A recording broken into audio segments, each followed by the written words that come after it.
नमस्कार. आपल्या आयुष्यात 3 नाती फार महत्वाची आहेत. पहिलं नातं म्हणजे आपलं आपल्याशी असलेलं नातं, जे आपल्याला आपल्या क्षमतांबद्दल सतत जाणीव करून देत असतं. दुसरं महत्वाचं नातं म्हणजे आपलं काळाशी असलेलं नातं. हे नातं आपल्याला प्राधान्याचं महत्व शिकवतं.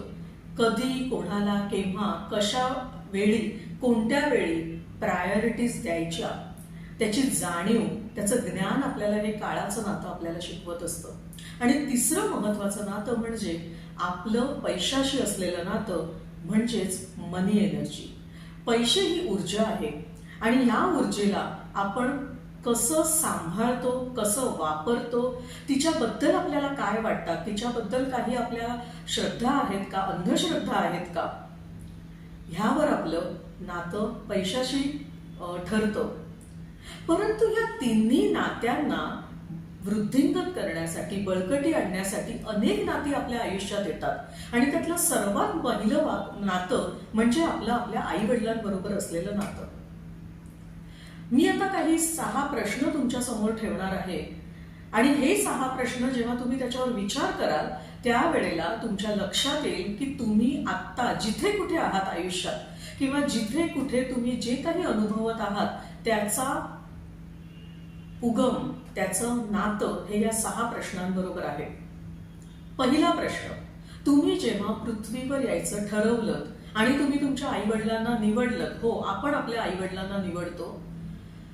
तुमच्या आईवडिलांना पहिली जेव्हा बातमी कळली की आपण आईवडील होणार आहोत तेव्हा त्यांना कोणती भावना वाटली?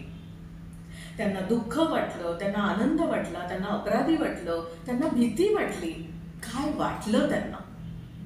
दुसरा महत्वाचा प्रश्न, त्यांनी ही बातमी त्यांच्या कुटुंबियांना, मित्रमंडळींना, नातेवाईकांना कोणत्या भावनेने सांगितले?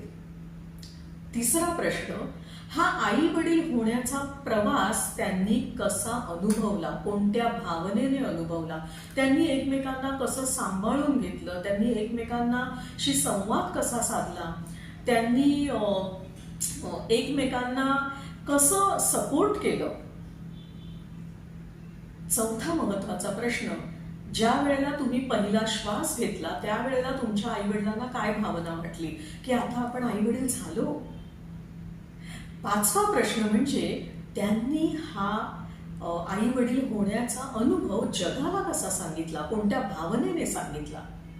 आणि 6वा महत्वाचा प्रश्न म्हणजे तुम्ही हा प्रवास आईच्या गर्भात येण्यापासून तो आईच्या गर्भातून बाहेर येण्यापर्यंतचा कोणत्या ज्ञानाने, कोणत्या बुद्धीने केलात? उदाहरण द्यायचं झालं तर कृष्णाला माहिती होतं की मी भगवंत आहे आणि भगवंत बुद्धीने राजवाड्यात जन्माला येण्याऐवजी जेव्हा त्याने तुरुंगात जन्म घेतला तरी तो हसत होता. त्याला माहिती होतं की कंस मामा आपल्याला मारायला टपलेला आहे तरी तो धैर्याने उभं राहून हसत होता. आपण कोणत्या बुद्धीने हा प्रवास केला आईच्या गर्भातला, या सगळ्याचा प्रभाव आपल्या अंतर्मनावर म्हणजेच सबकॉन्शियस माइंडवर प्रचंड झालेला असतो. आणि त्यामुळे जिथे कुठे तुम्ही आपल्या आयुष्यात आहात थोडंसं या 6 प्रश्नांकडे विचार करून बघितलं आणि तुमच्या आई वडिलांशी असलेलं नातं याचा पडताळा केला तर तुम्हाला बऱ्याच प्रश्नांची उत्तरं मिळायला लागतील. आणि नाही मिळाली तर जरूर आमच्याशी संपर्क करा.